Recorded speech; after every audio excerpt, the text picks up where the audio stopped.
Presidensial Club dinilai bagus untuk para mantan presiden.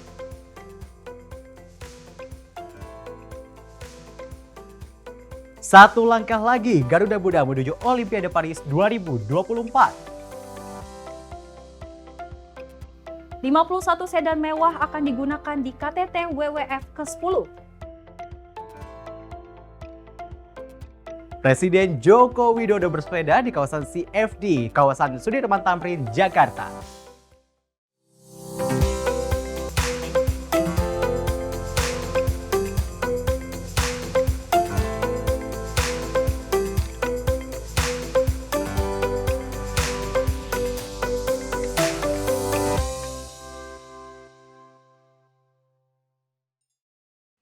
Halo, selamat pagi. Selamat pagi Syam dan pemirsa. Selamat pagi Sally dan juga pemirsa. Udah hijau-hijau cerah nih. Apakah pertanda P3 akan merapat ke Prabowo Gibran? Enggak dong. Oke, gimana Syam? Kabarnya hari ini baik? Alhamdulillah baik. Alhamdulillah. Setelah kemarin saya sempat juga libur, sekalian siaran semalam dan juga pagi hari ini siaran lagi untuk pemirsa di Sinpo TV. Ini dedikasi untuk Sinpo TV. dong. Dan juga terkait dengan apa yang kita sorot pada hari ini terkait dengan Presidensial Club yang akan dibentuk seperti itu oleh Presiden terpilih Prabowo Subianto di pemerintahannya mendatang seperti itu, Ya Sally. memang Syam dan pemirsa ini dibuat katanya untuk menyatukan para presiden sebelumnya agar lebih harmonis lagi, lebih cair lagi, dan pastinya bisa membangun Indonesia lebih baik lagi ke depan. Betul sekali. Ini juga yang menjadi sorotan supaya proyek-proyek yang ada di pemerintahan sebelumnya tidak mangkrak seperti betul itu. Sekali. Tak hanya dari soal presiden kota Betul. aja nih, Syam dan pemirsa, ini juga ada Garuda Muda yang akan melaju ke Olimpiade Paris 2024. Nah, ini selangkah lagi, Yes. ini babak terakhir untuk bisa tim sepak bola ataupun timnas Indonesia Betul. bisa melaju ke Olimpiade Paris. Kita berharap semoga ini tiket terakhir ini dipergunakan dengan sebaik-baiknya oleh timnas Indonesia. Seperti itu ya. Sekali, Syam. Ini juga ada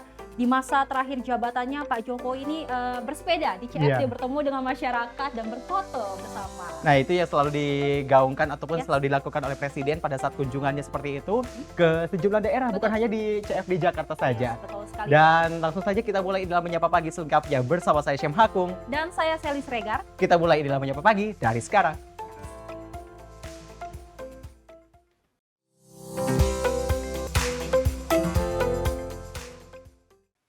Nah, tadi saya di opening langsung menyinggung Sally terkait dengan rekonsiliasi. Ini ada informasi di segmen pertama ini, di mana Partai Gelora secara terang-terangan menolak rencana Partai Keadilan Sejahtera untuk bergabung ke dalam koalisi Prabowo Gibran. Melalui pesan singkat di WhatsApp, juru bicara PKS, Mabruri mengatakan pihaknya enggan memberikan tanggapan ataupun respon terkait kabar tersebut.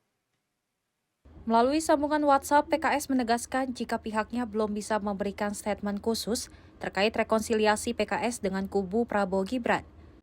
Saat dihubungi juru bicara PKS, Mabruri tidak berkomentar apapun ketika tim Sinpo TV menanyakan terkait Partai Gelora yang menolak PKS bergabung ke pemerintahan Prabowo Gibran. Sementara itu, pengamat politik dari Universitas Al-Azhar Ujang Komarudin menilai sikap Partai Gelora tersebut adalah hal yang wajar.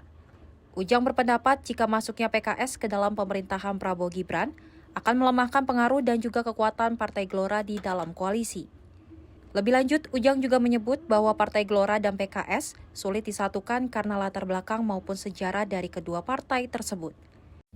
Jika kita mengamati secara dalam penolakan Partai Gelora kepada PKS yang akan masuk koalisi Prabowo Gibran, itu sebagai sebuah penolakan yang serius ya. Artinya ada riak-riak di KIM karena penolakan Partai Gelora tersebut. Tetapi memang tidak ada penolakan dari partai lain. Kenapa Gelora atau menolak? Ya karena memang secara historis mereka tadinya satu, lalu pecah, akhirnya ada Gelora lahir. Dalam konteks itu, ketika PKS masuk koalisi pemerintah Prabowo Gibran, maka pengaruh kekuatan dari Gelora itu sedikit demi sedikit akan tersingkir, akan terkalahkan oleh PKS yang ketika masuk ke Prabowo Gibran akan kuat. Kenapa? Karena ya PKS partai parlemen, kekuatan parlemennya kelas menengah, artinya cukup lumayan kursi di DPR-nya. Nah, dalam konteks itu ya suka tidak suka, senang tidak senang, Partai Gelora ya akan tersisih, akan tersingkirkan, akan hilang pengaruhnya di koalisi Indonesia Maju ketika PKS masuk ke Prabowo Gibran, dan kenyataannya akan seperti itu. Ya oleh karena itu ya dalam kebatinan Gelora ya harus ditolak, harus tidak masuk. Ya, lalu yang membuat Gelora mungkin marah juga ya karena Gelora merasa sudah habis-habisan, sudah mati-matian, sudah berdarah-darah memenangkan Prabowo Gibran, tetapi PKS yang katakanlah menjadi lawan politik tiba-tiba masuk. Dari Jakarta, tim Simpo TV melaporkan. Nah, ini juga masih soal terkait dengan tadi informasi bahwa Partai Gelora ini menolak PKS untuk gabung Iya, kayak gitu, betul, Sel. betul sekali. Ini akankah apakah memang ada sebelumnya ada permasalahan atau bagaimana, kita nggak tahu ya, Syam. Mm-mm. Karena memang kan Gelora ini partai yang di luar parlemen, sedangkan Betul. PKS ini di dalam parlemen. Jadi kita masih menunggu apakah Gelora takut karena PKS ingin bergabung, tapi itulah namanya politik. Kalau menurut Sally gimana? Aduh, Takut atau gimana ya, Syam ya? Kita lihat Kita- nanti aja bagaimana ke depannya. Betul ya, ini Yes. masih terkait dengan informasi PKS yang katanya Betul. akan bertemu dengan Prabowo Subianto, di mana Sekjen Partai Gerindra Ahmad Muzani mengatakan saat ini Prabowo Subianto masih menimbang waktu yang pas untuk melakukan pertemuan dengan Partai Keadilan Sejahtera.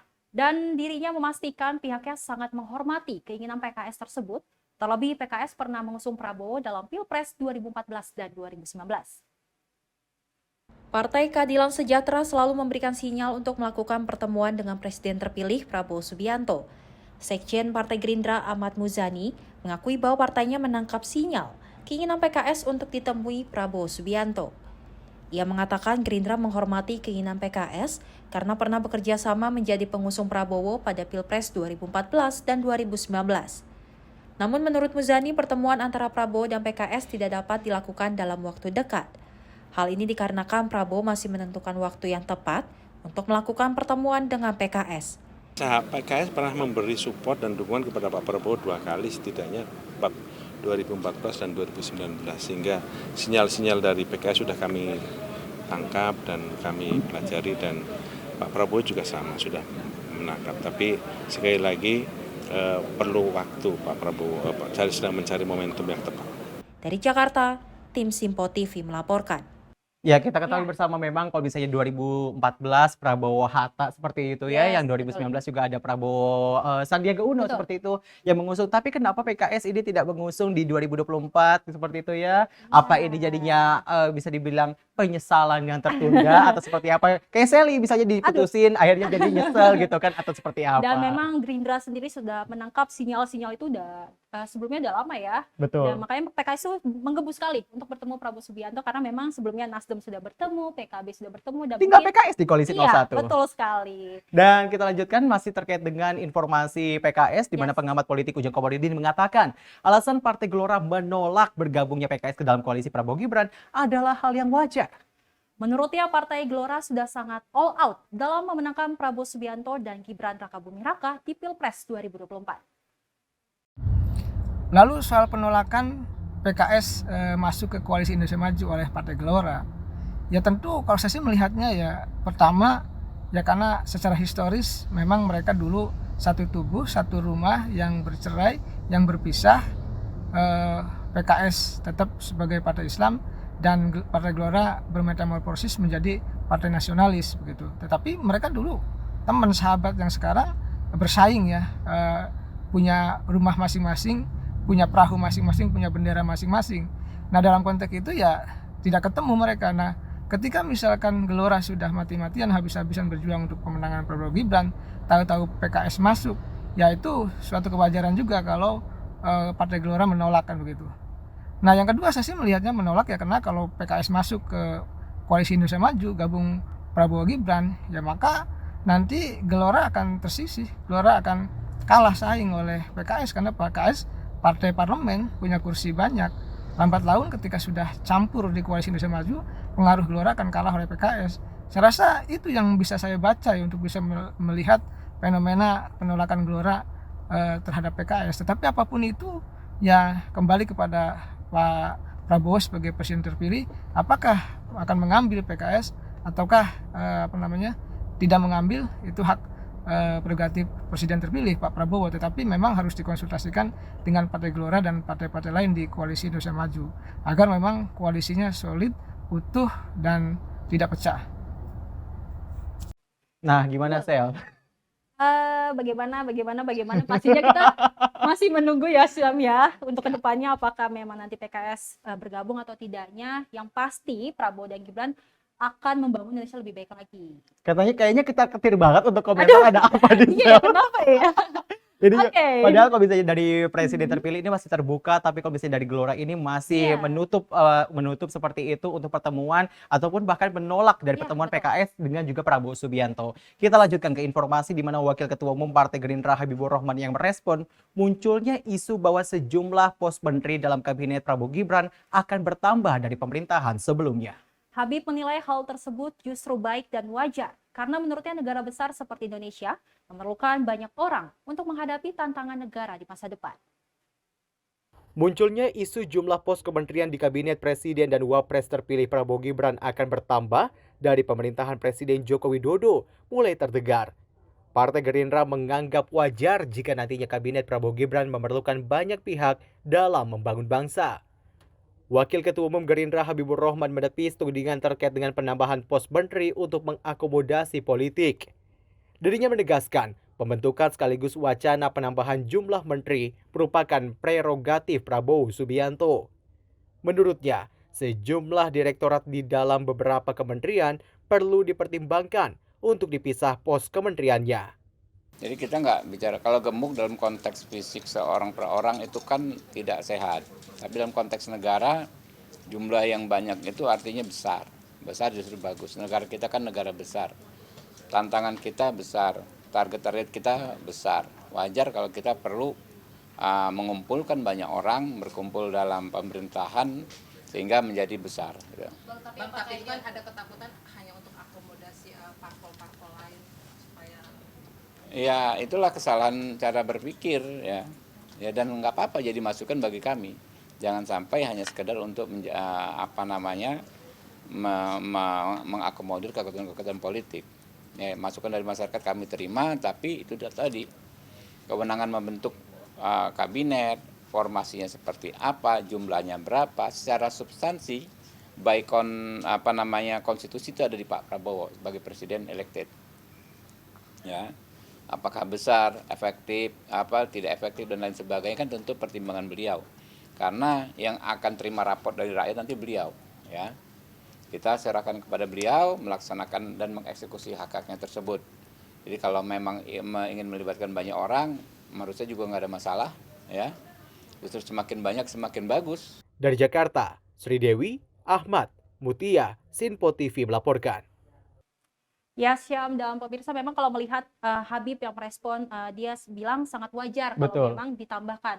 Ya menurut saya sendiri ya setuju sih karena memang Indonesia butuh kabinet-kabinet atau menteri-menteri pos-pos yang ditambahkan Betul ya karena sekali. kita akan menghadapi masa depan yang mungkin banyak sekali tantangan. Dan ini betul sekali langkah yang tepat menurut saya. Nah, kalau misalnya Kalau Syam ngomongin sendiri kabinet, nah ngomongin soal kabinet Indonesia Maju ataupun nanti kabinetnya namanya apa tergantung Yes. nanti presiden terpilih karena itu hak prerogatifnya dari presiden terpilih. Nah, yang tapi perlu kita ketahui bersama tadi saya sempat singgung bahwa memang Pak bajunya Sel ini udah ijo-ijo. Nah, ini juga ada hubungannya terkait dengan yang kemarin tuh sempat ada postingan di mana Sandiaga Uno selaku Menparekraf yang datang dari P3 bajunya Sel ini ini mengatakan bahwa jangan sampai presiden terpilih atau Prabowo Subianto salah milih menteri. Ini apakah sinyal ataupun kode-kode? Ini Sally udah pakai baju hijau juga. Apakah kode akan adanya rekonsiliasi antara Koalisi Indonesia Maju dengan P3 yang bajunya dikenakan oleh Sally warnanya ya? Tapi apapun nanti keputusan dari Prabowo untuk menteri-menteri yang terpilih pasti untuk membangun Indonesia lebih baik lagi ya Syam. Betul sekali. Dan sejumlah informasi lainnya masih akan kami hadirkan sesaat lagi.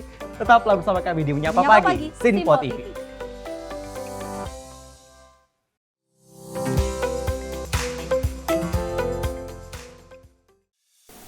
Salam jumpa pemirsa, Anda menyaksikan Sinpo Sepekan bersama saya Syam Hakung. Beragam informasi selama sepekan kami sajikan untuk Anda. Rangkuman berita yang menjadi sorotan media massa siap menemani akhir pekan Anda bersama keluarga tercinta. Bersama saya Syam Hakung kita jelang informasi selengkapnya untuk Anda. Kami hadirkan Sinpo Sepekan setiap minggu pukul 6 pagi hanya di Sinpo TV.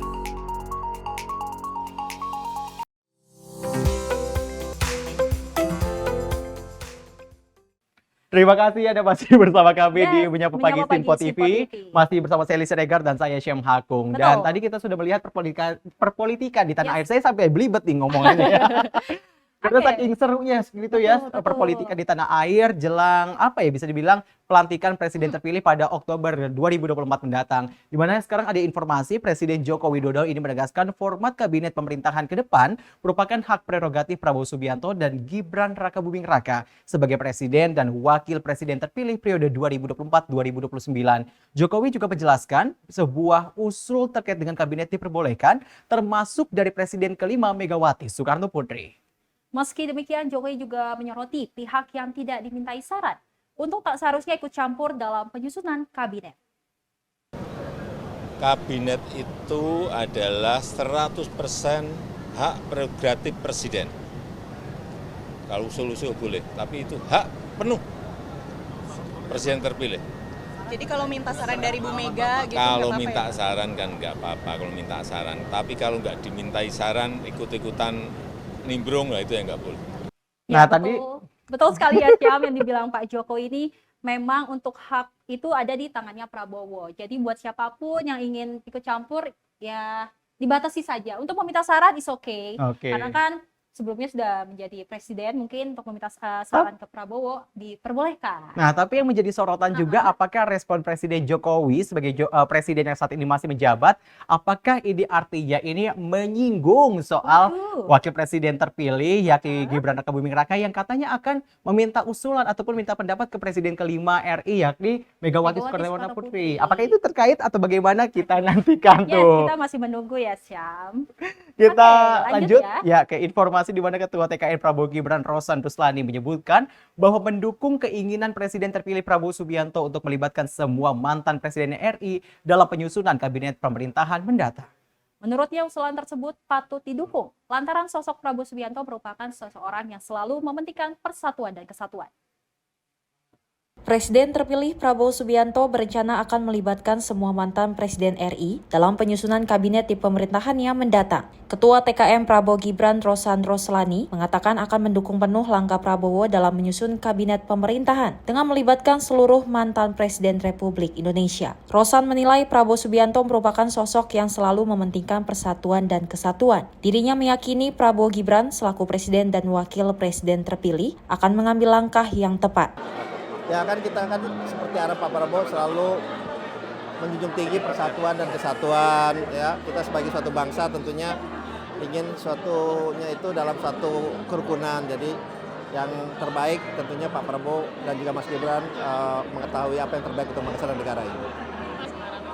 Kembali lagi itu kan prerogatif Pak Prabowo dan Presiden terpilih ya. Jadi mohon maaf mungkin saya tidak bisa komentar. Jadi kita serahkan ke Pak Prabowo. Pak, ini kan ada Kan pesta demokrasi pemilu udah selesai. Jadi udah nggak ada lagi 01, 02, 03 gitu ya.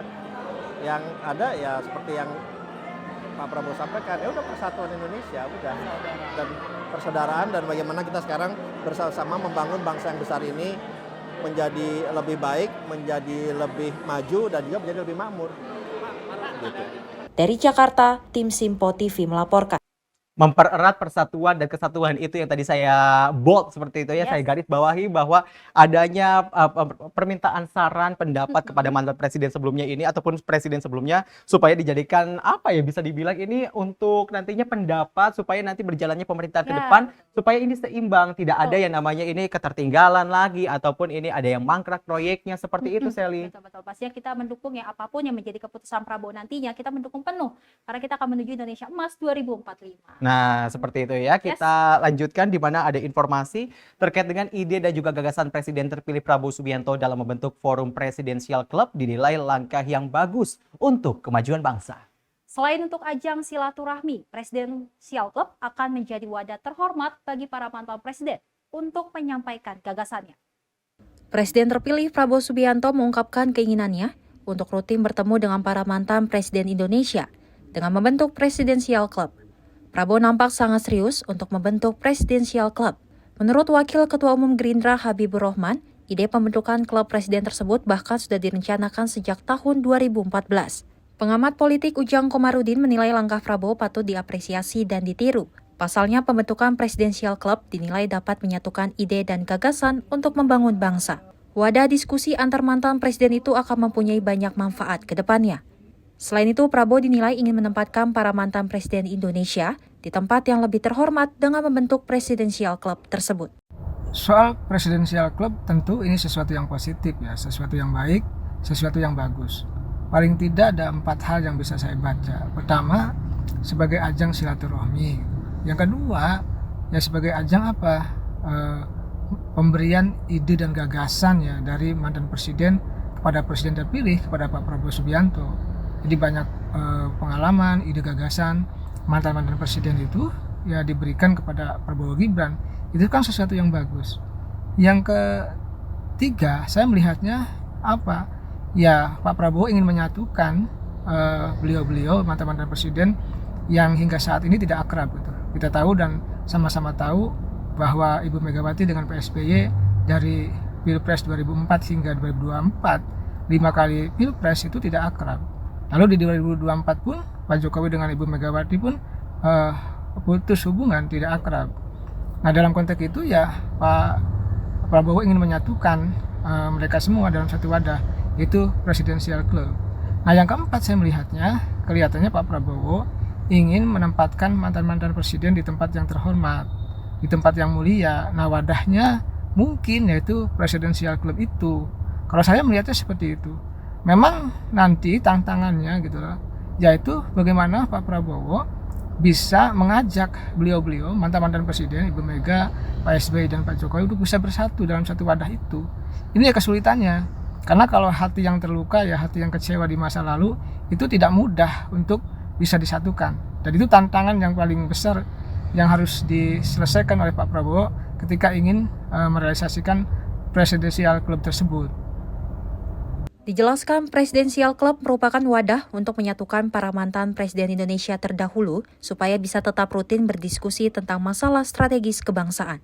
Dengan tercetusnya ide Presidential Club ini, diharapkan para mantan presiden bisa tetap menjaga silaturahmi kebangsaan. Para pemimpin bangsa harus bersatu untuk menghadapi tantangan geopolitik dan geostrategis yang sangat dinamis. Dari Jakarta, tim Simpo TV melaporkan.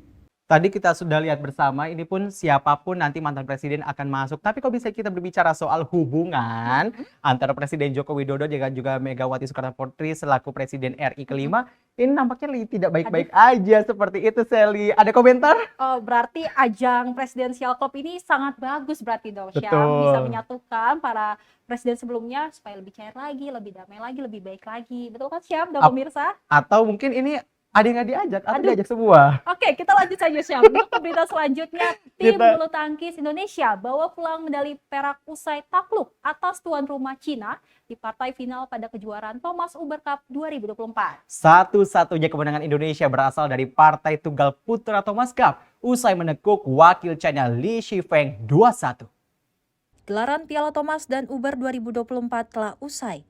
Tim bulu tangkis Indonesia harus puas menjadi runner-up usai dikalahkan atas Cina di partai final. Pertandingan antar dua final kejuaraan ini digelar di Chengdu, Cina pada Minggu kemarin. Di ajang Thomas Cup, wakil Indonesia tumbang dengan skor akhir 3-1 atas Cina. Satu-satunya poin yang dimenangkan delegasi Indonesia dicuri oleh tunggal putra Jonathan Christie. Selebihnya tunggal putra Anthony Sinisuka Ginting, ganda putra Fajar Alfian dan Muhammad Rian Ardianto, serta Muhammad Sobibul Fikri dan Bagas Maulana takluk atas keganasan wakil Cina. Pertandingan kemarin diawali pagi hari oleh partai final Uber Cup. 3 wakil Indonesia takluk yakni Gregoria Mariska Tanjung di partai pembuka tunggal putri dan ganda putri Siti Fadia Silva dan Ripka Sugiarto dan tunggal putri Esther Nurumi Triwardoyo dengan skor 3-0. Final Piala Uber kembali milik Indonesia setelah menunggu sejak tahun 2008. Alhasil, Srikandi Merah Putih bawa pulang medali perak usai partai final. Indonesia hanya menjadi runner-up dan membawa medali emas di partai final, serta gagal mengawinkan 2 gelaran bulu tangkis bergengsi di dunia. Dari Jakarta, tim Simpo TV melaporkan. Ya itu tadi informasi dari dunia apa ya Bulu olahraga kita tangkis ya, ya. iya betul. Ini juga masih memperebutkan kalau misalnya kemarin kita juga menjadi salah satu official broadcaster, ingat kan Yes, BACI betul, kemarin betul. itu untuk memperebutkan Olimpiade Paris. Nah masih terkait dengan Olimpiade Paris di mana timnas Indonesia telah tiba di kota Paris guna menjalani babak playoff tiket Olimpiade Paris 2024 kontra wakil Afrika timnas Junior U23. Setibanya di Paris, Garuda Muda langsung menjalani rangkaian latihan sekaligus beradaptasi dengan cuaca di negara Eropa tersebut. Kesempatan terakhir timnas U23 Indonesia menuju Olimpiade Paris 2024 akan segera dimulai kontra Guinea U23. Setelah kejuaraan Piala Asia U23 usai, timnas Indonesia berangkat dari Doha, Qatar pada Minggu dan tiba di Paris pada Senin kemarin. Timnas Indonesia langsung melakukan uji lapangan sekaligus untuk adaptasi cuaca di Paris guna memaksimalkan kebugaran dan fokus para pemain saat pertandingan pada Kamis mendatang. Laga krusial Indonesia versus Guinea akan dihelat di training camp timnas Prancis yang berlokasi di Clairefontaine, Prancis. Kekurangan amunisi pemain di sektor bertahan Garuda Muda memanggil pemain asal PSIS Semarang, Alvendra Dewangga, serta menunggu keikutsertaan Elkan Bagot yang sedang berada di Inggris. Target timnas U23 di Piala Asia U23 hanya wajib melenggang ke babak perempat final, namun Indonesia nyatanya dapat sampai ke babak semifinal. Satu tiket berharga menuju Olimpiade Paris 2024 sangat berarti bagi timnas Indonesia saat ini. Tim Sinpo TV melaporkan. Ya, Sally dan juga pemirsa, kalau misalnya kita mengingat kembali sejarah dalam BAC 2024 di mana Jonathan Christie menjadi satu-satunya wakil Indonesia yang akhirnya ini bisa dibilang ini memiliki tiket untuk Olimpiade Paris 2024. Apakah juga ini artinya tim Indonesia ini menjadi satu-satunya ajang lagi ataupun tiket terakhir untuk timnas Indonesia untuk bisa melaju ke Olimpiade Paris 2024, Sally? Kita pasti mendukung penuh ya apapun yang nanti dilakukan oleh timnas di sana atau tim bulu tangkis juga kita mendukung walaupun tadi timnas maksudnya Thomas 2024 dan Uber 2024 ternyata juara 2 ya, Betul. runner up, tapi itu keren banget, itu udah membanggakan Indonesia banget ya, Syam. Betul sekali, apalagi kalau misalnya kita berbicara soal perbulu tangkisan putri di tanah air seperti itu untuk ajang internasional, ini 16 tahun lamanya kita tidak memegang juara seperti itu ya, jadi dengan juara 2 pun kita sudah berterima kasih kepada para atlet yang sudah berjuang di kancah internasional. Dan Sally serta pemirsa beragam informasi lainnya masih akan kami hadirkan sesaat lagi, tetaplah bersama kami.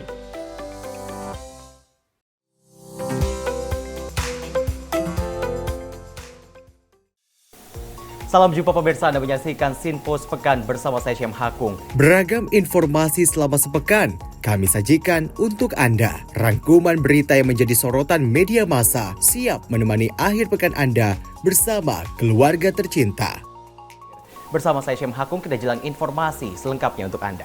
Kami hadirkan Sinpo Sepekan setiap minggu pukul 6 pagi hanya di Sinpo TV.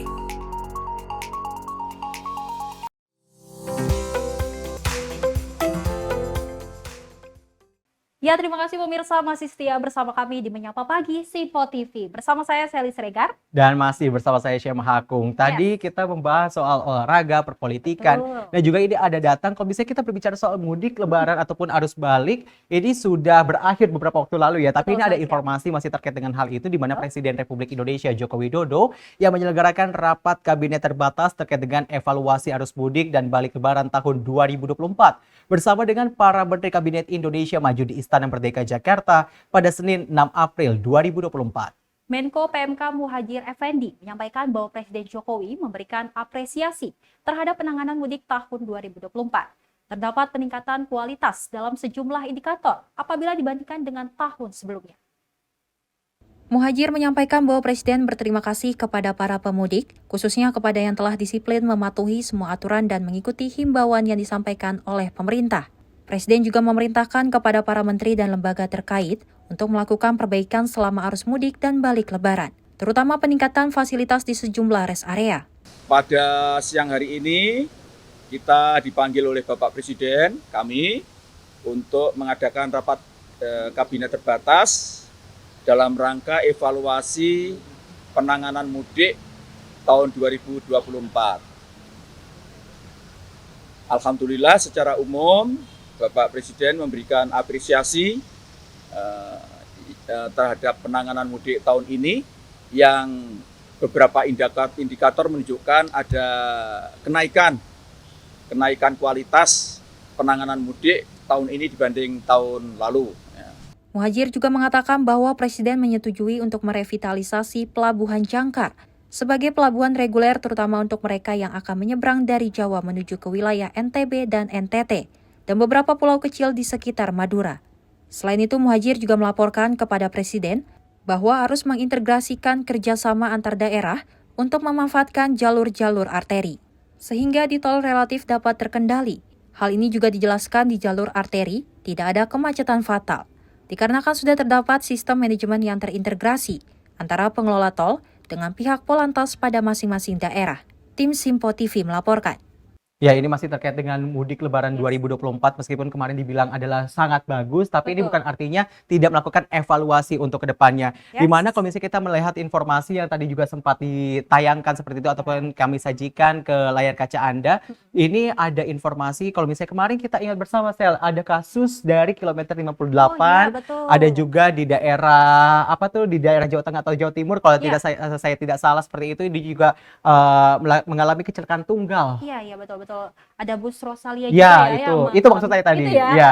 Dan pastinya kita berharap kecelakaan yang menimpa waktu di Lebaran 2024 bisa teratasi ya, dan tahun ke depan tidak ada lagi kecelakaan seperti itu ya, Syam. Betul, yang menjadi sorotan juga terkait dengan apa yang kemarin juga menjadi sorotan dari dari penanganan mudik Lebaran 2024, yakni arus lalu lintas menuju gerbang Merak, Pelabuhan Merak Banten ini padat sekali seperti itu. Ini juga menjadi perhatian serius dari pemerintah, dari Kemenhub dan pihak-pihak terkait, terutama ESDP dan juga untuk para pemudik, tentunya masyarakat kalau mau mudik di Lebaran 2024 supaya ini memperhatikan dan juga melakukan pembelian tiket sebelumnya. Betul, karena memang di tahun ini ternyata lebarannya sangat banyak ya, antusias masyarakat itu sangat tinggi di tahun 2024 ini. Betul sekali. Masih terkait dengan mudik, menanggapi terkait dengan mudik Lebaran 2024, Menteri Perhubungan Budi Karya Sumadi menyampaikan dari survei tingkat kepuasan masyarakat mudik Lebaran 2024 memberi hasil yang baik. Hal tersebut disampaikan dalam keterangan pers usai menghadiri rapat terbatas evaluasi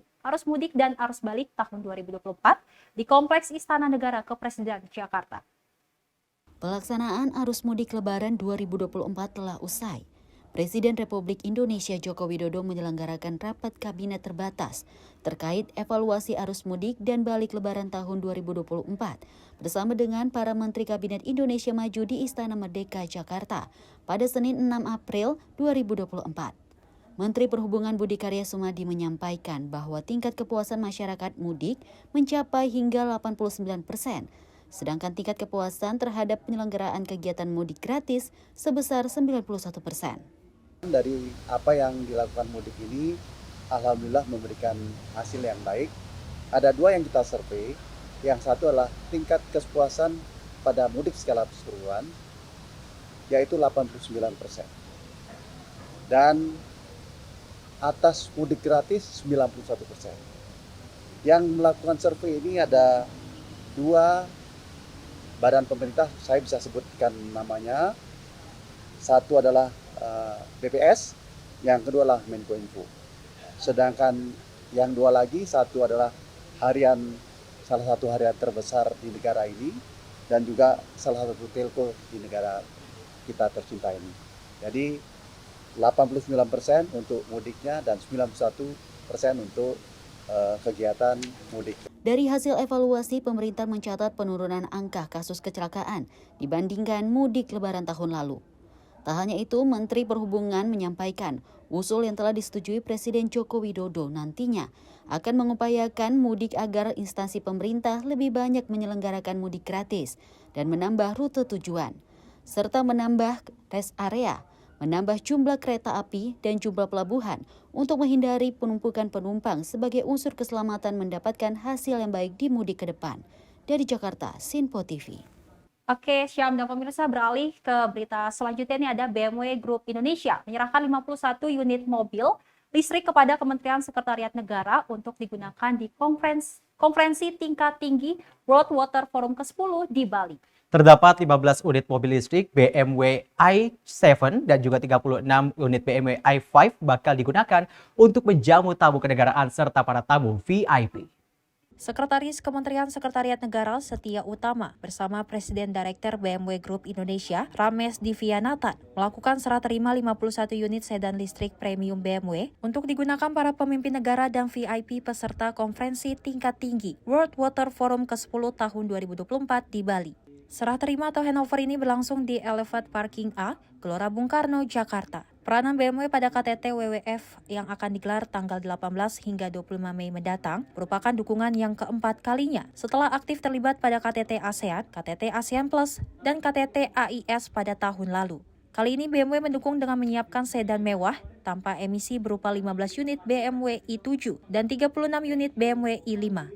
Pemerintah mengapresiasi BMW Indonesia yang telah mendukung penyelenggaraan perhelatan internasional tersebut dengan penyediaan kendaraan ramah lingkungan.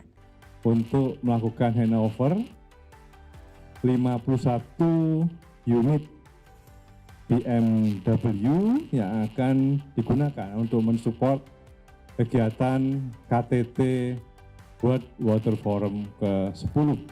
Dari Jakarta, tim Simpo TV melaporkan. Ya, senang sekali ya kalau misalkan nih BMW juga mendukung untuk acara di Bali karena memang BMW menyumbang mobil listrik ya. Betul. Dan mobil listrik ini juga jadi supaya polusi udara di Jakarta juga, bukan Jakarta aja, Indonesia juga berkurang. Betul ya, sekali, apalagi kalau misalnya kita ketahui ataupun saya ketahui ini bahwa WWF ataupun KTT WWF ini akan diselenggarakan pada bulan Mei kalau nggak salah ya di Bali seperti itu. Ini juga yang harus menjadi perhatian kita bersama. Semoga ini juga menghasilkan apa ya, bisa dibilang kesepakatan pada entar di KTT tersebut. Dan kita ke informasi selanjutnya, di mana Badan Meteorologi, Klimatologi, dan Geofisika mengimbau masyarakat terutama yang melakukan aktivitas di luar ruangan pada siang hari agar dapat banyak mengkonsumsi air putih. Hal itu dilakukan guna menjaga kesehatan tubuh mengingat cuaca panas yang melanda Indonesia khususnya kota Jakarta. Kota Jakarta yang kini dilanda cuaca panas dan terik membuat Badan Meteorologi, Klimatologi, dan Geofisika mengimbau kepada seluruh masyarakat agar dapat mengonsumsi air putih guna menjaga kesehatan tubuh. Perakirawan cuaca BMKG Boni Septian Panjaitan mengatakan, suhu panas tersebut disebabkan akibat minimnya pembentukan awan, sehingga membuat suhu cuaca terasa panas dan terik. Boni juga menyebut untuk kota Jakarta masih dikategorikan periode transisi menuju ke musim kemarau. Ia pun memprediksi kemarau akan terjadi pada bulan Mei 2024. Jadi untuk wilayah Jakarta sebenarnya memang secara umum cuaca dia cerah berawan hingga berawan, tapi perlu diperhatikan masih ada potensi-potensi hujan terutama di sore hari, terus malam, bahkan ada di beberapa tempat di dini hari. Itu untuk tidak semua Jakarta, tapi ada di Jakarta, sekitar Jakarta Selatan, Barat maupun Utara yang untuk dini harinya seperti itu. Untuk di wilayah Jakarta, oke. Untuk wilayah Jakarta sendiri memang untuk dari segi musimnya juga ini masih masuk ke periode transisi ya, jadi dari transisi ke musim kemarau. Jadi awal musim kemarau sendiri diperkirakan di sekitar Mei ya, di Mei minggu dasarian kedua ataupun dasarian ketiga. Jadi sekarang kondisi Jakarta itu di peralihan. Walaupun begitu masih ada potensi hujan-hujan di sekitar situ di beberapa. Nah untuk panasnya sendiri yaitu karena pada siang hari dia masih minim pembentukan awan ya. Nah, pembentukannya di sekitar sore. Nah ketika minim pembentukan awan itu dengan suhu suhu yang lumayan itu akan menaikkan suhu tersebut ya. Jadi terik di siang hari seperti itu. Oke. Baik, untuk mengantisipasi suhu yang lumayan meningkat ya, jadi dari BMKG menghimbau untuk masyarakat jadi terutama pada siang hari agar menghindari keluar ruangan terutama di siang hari. Jadi jika mungkin tidak terlalu urgent mungkin bisa menghindari tersebut, ataupun kalau misalnya memang terpaksa harus berkegiatan di luar ruangan berarti paling tidak harus memakai tabir surya ataupun juga menjaga ini ya asupan air ya agar tetap terhidrasi dari badan sendiri ya. Dari Jakarta, tim Simpo TV melaporkan. Oke, Syam dan pemirsa, kalau melihat memang cuaca sekarang ini sangat panas ya, karena kalau di siang hari ini bisa mencapai 36 hingga 37 derajat. Dan Betul. ini luar biasa sekali bisa membakar kulit kita nih. Jadi memang diharapkan untuk tidak keluar rumah pada siang hari ya, Sam ya. Sebenarnya kalau misalnya saya sudah mewawancara Sel, tapi saya tahan dulu. Kapan tayangnya? Ada di acara mana tuh, Syah? Itu nanti ada di program nanti Bincang ya. Spesial. Siap, Saya sudah berhasil mewawancarai dari Kepala Biro Komunikasi dan juga Kepelayanan Publik Kementerian Kesehatan Siti Nadia Tarmizi yang mengatakan sebenarnya boleh-boleh aja untuk keluar rumah di siang hari, tapi boleh pakai sunscreen atau sunblock seperti itu. Dan tapi kalau misalnya yang menjadi catatan penting dari Kementerian Kesehatan, harus mengkonsumsi air putih lebih banyak daripada biasanya. Kalau misalnya biasanya 2 liter atau 3 liter, ini harus ditambah lagi, jangan sampai terjadi dehidrasi atau bahkan ini bisa mengalami tipes seperti itu ya. Betul sekali. Kita ke informasi selanjutnya di mana gelombang panas yang kini tengah melanda Indonesia dikeluhkan oleh masyarakat. Tidak hanya menyebabkan keras cuaca panas, bahkan dapat menyebabkan demam. Hal itu dirasakan langsung oleh masyarakat, khususnya warga Jakarta. Berikut laporannya. Minggu lalu tuh udah panas banget sih, parah. Itu panas banget, apalagi aku tinggal di Bekasi kan Kak. Itu wah, mataharinya kayak banyak banget gitu. Ada nggak sih keluhan kakak gitu dalam situasi panas ini, apalagi kakak seorang pekerja ya, kan dari Bekasi terus ke Jakarta, itu ada nggak sih keluhan kakak gitu? Ada sih, panas banget, kadang-kadang tuh kayak langsung pusing ke kepala gitu loh Kak. Kayak nggak, sampai kalau misalnya malam nih, aku langsung demam gitu gara-gara panas banget. Itu benar-benar sakit sih.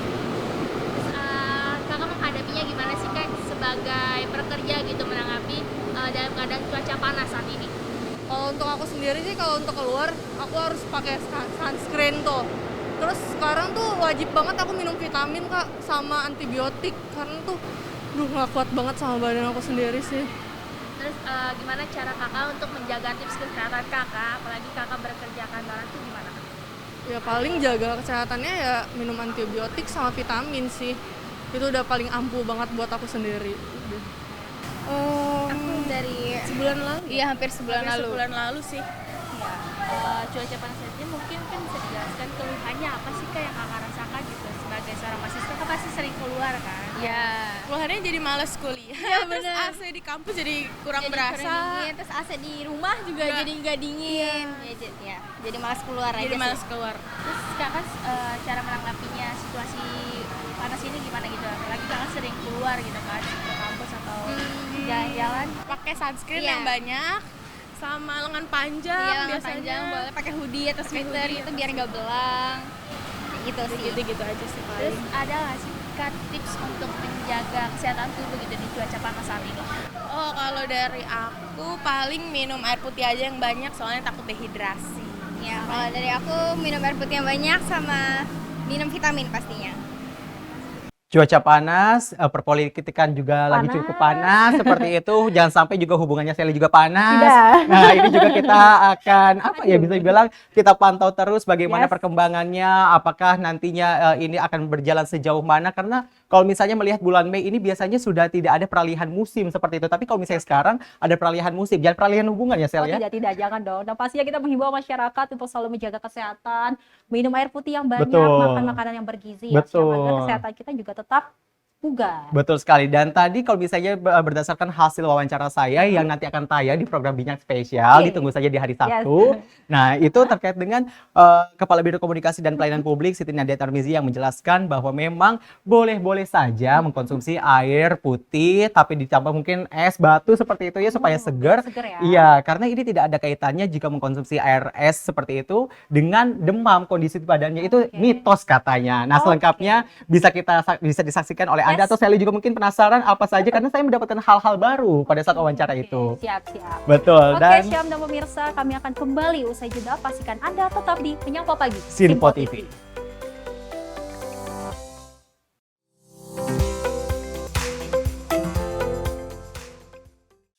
Halo, salam jumpa pemirsa. Kami kembali hadir dengan rangkaian informasi yang dihimpun dari berbagai penjuru dunia. Kami hadirkan rangkuman informasi terkini dari seluruh penjuru dunia hanya untuk Anda. Informasi paling penting dan sajian berita menarik kami sajikan hanya di Sinpo Dunia. Bersama saya Dewi Manik, inilah Sinpo Dunia selengkapnya untuk Anda. Jangan lewatkan Sinpo Dunia setiap Senin hingga Jumat di Sinpo TV. Apa kabar pemirsa? Senang sekali saya Sally Siregar dapat menjumpai Anda dalam Simpo Dunia Sepekan. Kami temani akhir pekan Anda bersama sanak saudara dan keluarga tercinta. Dengan sajian informasi yang unik dan menarik dari berbagai negara. Pastinya kami akan memberikan berita yang unik dan menarik yang kami rangkum dalam Simpo Dunia Sepekan. Jangan lewatkan Simpo Dunia Sepekan. Setiap Sabtu dan Minggu hanya di Simpo TV.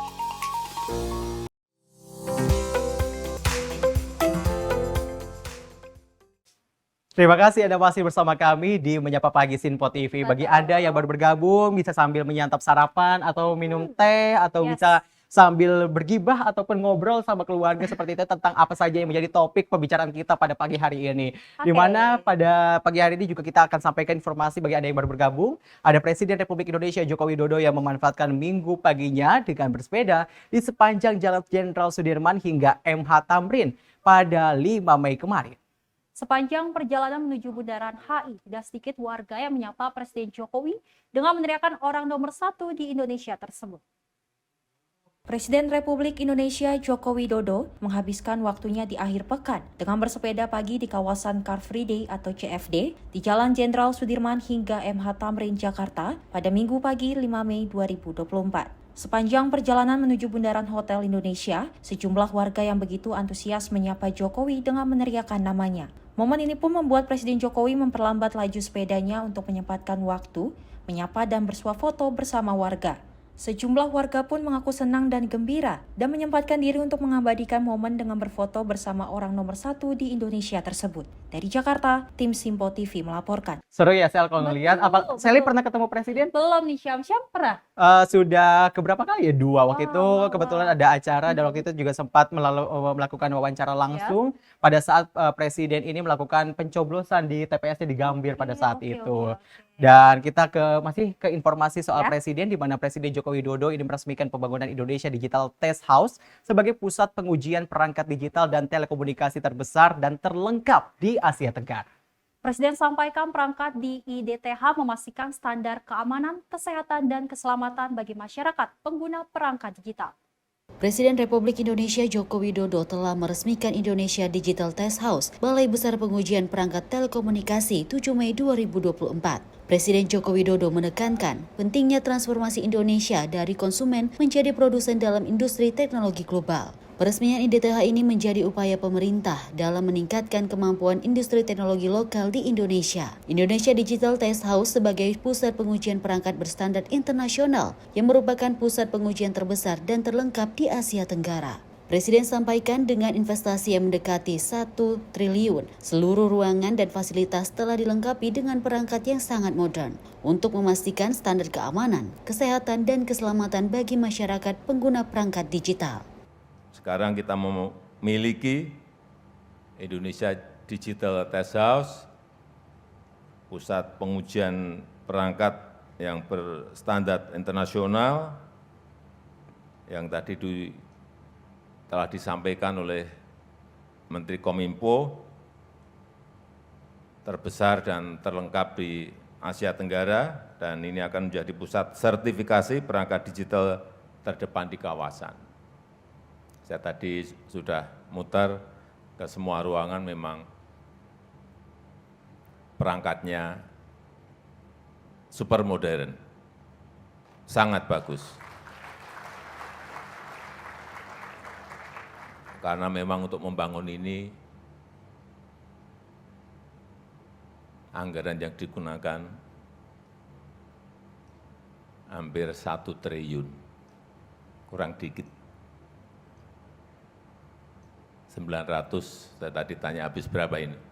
980 miliar rupiah. Jadi kalau peralatannya super canggih seperti itu ya nggak kaget, karena anggarannya gede. Dan saya tahu pengujian perangkat ini memiliki peran yang sangat krusial. Seluruh perangkat digital diuji di tempat ini. Tadi sudah disampaikan oleh Menteri Kominfo bahwa laptop, HP, Bluetooth, access point, televisi digital, handy-talkie, radar, semuanya diuji di balai ini. Sebelum dipasarkan, diuji di sini. untuk memastikan standar keamanan, memastikan standar kesehatan, dan standar untuk keselamatan masyarakat pengguna perangkat-perangkat digital ini dapat terpenuhi. Lebih dari sekadar pusat uji sertifikasi, Presiden berharap IDTH menjadi pusat inovasi dan penelitian, serta tegaskan tidak ingin Indonesia menjadi pasar saja bagi perusahaan teknologi global, tetapi Indonesia juga menjadi pemain kunci dalam rantai pasok teknologi global. Dari Jakarta, Sinfo TV melaporkan. Ya, Syam dan pemirsa, kalau melihat ini ada Jokowi di IDTH. Oh iya, betul sekali. Ini tandanya ini akan memajukan teknologi Indonesia ke depannya ya, Syam ya. Dan kita lanjut ke informasi ya. Kita langsung lanjut saja ke informasi. Oke. Ini masih soal pemerintahan di mana Ditjen IKFT, Kementerian Perindustrian melakukan sosialisasi Peraturan Menteri Perindustrian Nomor 10 Tahun 2024 tentang tata cara penerbitan pertimbangan teknis dan rekomendasi impor dan sebagai amanat dari Peraturan Menteri Perdagangan Nomor 7 Tahun 2024. Sosialisasi ini tentunya dihadiri Direktorat Industri Kimia dan Farmasi dan Direktoral Jenderal Industri Kimia, Farmasi, dan Tekstil. Acara ini dilaksanakan di Cibubur pada 7 Mei 2024. Dalam acara yang diselenggarakan di Cibubur ini dihadiri oleh Sekretaris Jenderal Industri Kimia, Farmasi, dan Tekstil, Direktur Industri Kimia dan Farmasi. Dalam sosialisasi tersebut, Emi Suryandari selaku Direktur Industri Kimia Hilir dan Farmasi menyampaikan pemaparannya. Telah terbit Peraturan Nomor 36 mengenai devisa hasil ekspor, hal tersebut tentunya telah melakukan beberapa revisi. Dan pada revisi akhir hasilnya Perdagangan Nomor 7 Tahun 2024 kebijakan dan pengaturan tersebut. Ban menjadi salah satu komoditas lartas yang diatur di dalam Permendak tersebut. Dalam Permendak ini, ketentuan terkait pelaksanaan impor ban itu akan diatur melalui adanya persetujuan impor yang dikeluarkan oleh Kementerian Perdagangan, di mana dalam pengeluaran tersebut atau dalam penerbitan PI disyaratkan adanya pertimbangan teknis dari Kementerian Perindustrian.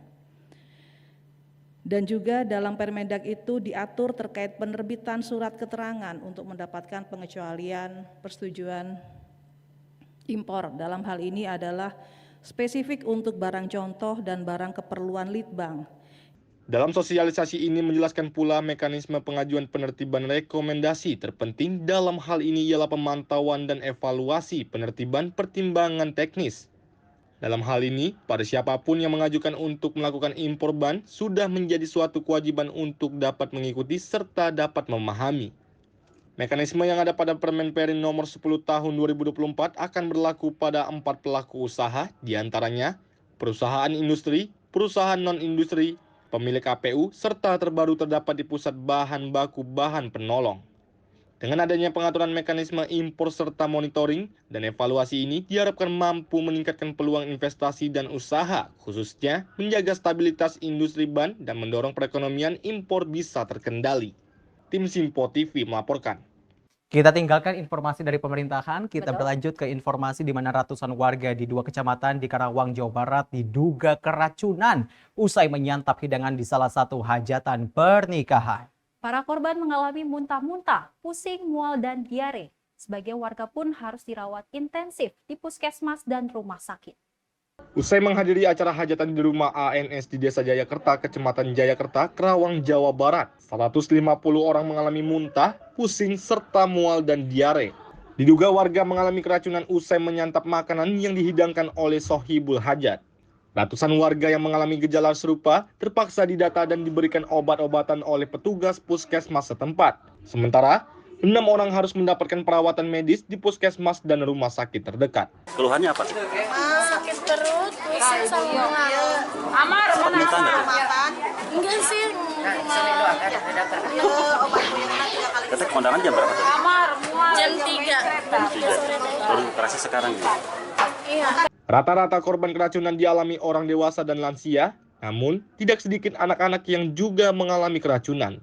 Selain warga Jayakerta, sedikitnya 250 warga di Kecamatan Tirtajaya juga mengalami keracunan usai menghadiri hajatan di tempat yang sama. Sedikitnya 7 warga harus dirawat intensif di Puskesmas Tirtajaya.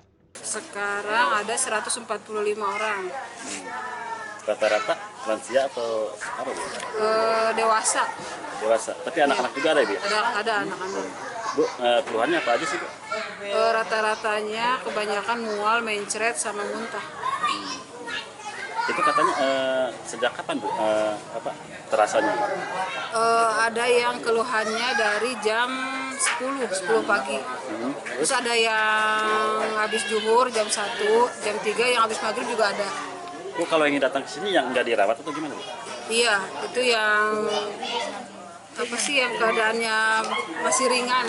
Dari jumlah korban, diduga warga Tirtajaya dari Desa Ciwaru dan Desa Sri Kamulyan menjadi korban yang paling terdampak. Kasus ini kini dalam penanganan polisi untuk mencari penyebab keracunan. Dari Karawang, tim Sinpo TV melaporkan. Sangat disayangkan seperti itu ya, acara hajatan, pesta di mana harusnya membawa kebahagiaan seperti itu ya, mengundang banyak orang. Tapi sayangnya ini tidak dilakukan oleh yang punya hajatan seperti itu ya. Ini akibatnya jadi ini terkena diare, harus keracunan, dirawat ke rumah sakit. Ini bukan menimbulkan suasana kebahagiaan, justru ini sebaliknya seperti itu ya. Dan pasti ini jadi perhatian untuk para yang melakukan hajatan ya. Untuk selalu berhati-hati memesan makanan-makanan karena nantinya kan dimakan oleh para tamu undangan. Ini jadinya supaya mereka juga senang Betul. datang hajatan ya. Betul sekali, ini juga kehigienisan adalah nomor satu. Yang paling penting jangan beli ataupun jangan pesan makanan asal murah saja. Budget boleh murah tapi carilah yang higienis. Jangan sampai ini nimbulin korban-korban jiwa lagi. Masa iya pernikahan malah menimbulkan orang ke rumah sakit.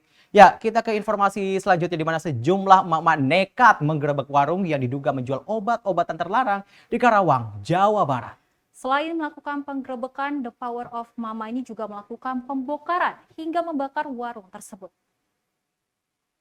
Video amatir ini merekam saat sejumlah emak-emak menggerebek sebuah warung yang diduga menjual obat-obatan terlarang. Warung yang digerebek emak-emak ini berada di Desa Mekapohaci, Kecamatan Cilebar, Karawang, Jawa Barat. Lokasi ini telah diketahui lama oleh warga sebagai tempat nongkrong dan transaksi obat-obatan terlarang. Dari video yang beredar dan viral di media sosial ini, The Power of Mama juga merusak warung serta membakar ban bekas di tengah jalan. Dari penggerebekan itu, para mama itu menemukan sejumlah barang bukti berupa plastik yang diduga bekas obat-obatan terlarang. Cukro gitu. Warung tadinya? Warung. Warungnya digantung-gantungin gitu. Kayak warung biasa. Udah lama Pak warung ini Pak? Enggak lama. Ada sebulan mah mungkin sebelum lebaran juga udah tutup. Orang mana yang jualnya Pak? Katanya orang Aceh. Orang Aceh. Kayak Pendatang berarti ya? Ya iya pendatang. Bukan orang sini. Banyak yang nongkrong Pak di sini? Nongkrong kalau siang, kalau malam nggak ada. Warungnya jual narkoba atau gimana deh? Katanya, saya juga nggak tahu persis barangnya. Katanya apa sih pel-apa? Suka jual-jual barang-barang gitu? TM gitu apa sih? Saya juga jangankan megang, lihat juga nggak pernah. Gitu. Katanya TM, nggak tahu dari singkatan apa TM gitu. Tapi ini mah banyak anak-anak yang sering ngumpul di sini gitu ya? Enggak. Oh enggak. Enggak, cuma belok sebentar berangkat gitu, ada satu dua orang lah gitu.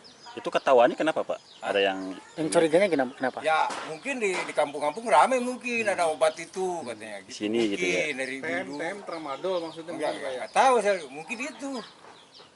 Makanya tadi kan saya bilang TM itu saya nggak tahu, jangankan makan bentuknya aja saya nggak tahu gitu kan ya. Saya tahu TM-nya gimana ya bentuknya kan. Saya yang tahu kan pil KB gitu ya. Penjualnya kabur atau gimana Pak? Udah lama nggak ada. Oh nggak ada. Berapa orang yang jual? Satu. Emang udah lama kosong gitu ya? Udah kosong. Atas viralnya video tersebut, Kasat Narkoba Polres Karawang AKP Arif Zainal Abidin mengaku telah mendatangi lokasi. Bahkan pihaknya juga membenarkan aksi pengrusakan warung yang sudah ditinggalkan pemiliknya tersebut. Terkait dengan adanya berita viral emak-emak yang melakukan penggerebekan di Saung, wilayah Bedes, itu adalah benar kejadian kemarin, dan warung itu memang sudah lama kosong. Makanya ditemukan sama warga, kondisinya memang nggak ada penghuninya. Dan informasi dari warga bahwasanya setahu emak-emak bahwa warung itu sempat digunakan untuk nongkrong orang Aceh yang melakukan transaksi. Cuman hal itu sudah lama kosongnya. Itu keterangan dari salah satu warga yang ada di wilayah tersebut. Makanya beritanya ramai di situ, dan kemungkinan tetap akan kita lakukan penyelidikan terhadap peristiwa tersebut. Mohon kiranya informasi dari rekan-rekan semuanya ataupun warga tentang keberadaan warung ataupun kios yang dicurigain menjual obat-obat keras. Yang membuat kemarahan warganya apa? Yang membuat kemarahan warganya kemungkinan di situ banyaknya anak-anak muda yang nongkrong di situ. Itu bentuknya adalah saung, bukan warung tapi saung yang dibakar oleh mama. Sering digunakan transaksi narkoba gitu? Informasi dari warga begitu yang setahu dari mama. Makanya peristiwa itu terjadi sebelumnya adalah udah lama karena sudah tidak ada kegiatan sekitar sebulan yang lalu. Atas peristiwa ini, polisi akan melakukan penyelidikan lebih lanjut terkait dugaan penjualan obat-obatan terlarang. Dari Karawang, Jawa Barat, tim Simpo TV melaporkan. Ya, memang Syam dan pemirsa kalau udah berbicara the power of mama, kita nggak bisa ragukan lagi ya.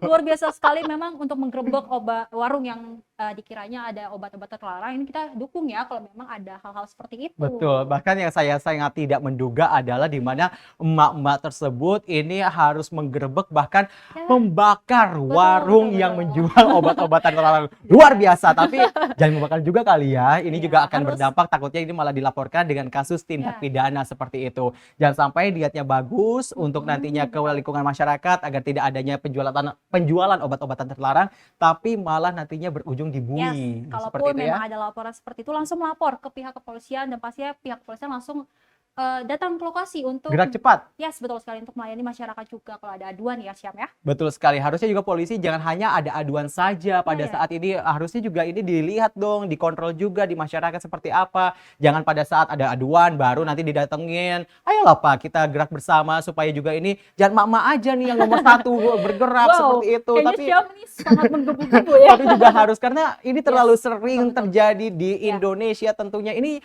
ayolah aparat kepolisian dan juga aparat keamanan yang ada di sekitar, di desa, RT, RW, atau kelurahan, atau kecamatan, atau dimanapun ada, pokoknya dia harus diberantas. Betul, seperti kita itu. mengharapkan apapun yang menjadi persoalan ini dapat terselesai dan menjadi membawa Indonesia lebih baik lagi pastinya ya, Syam. Betul.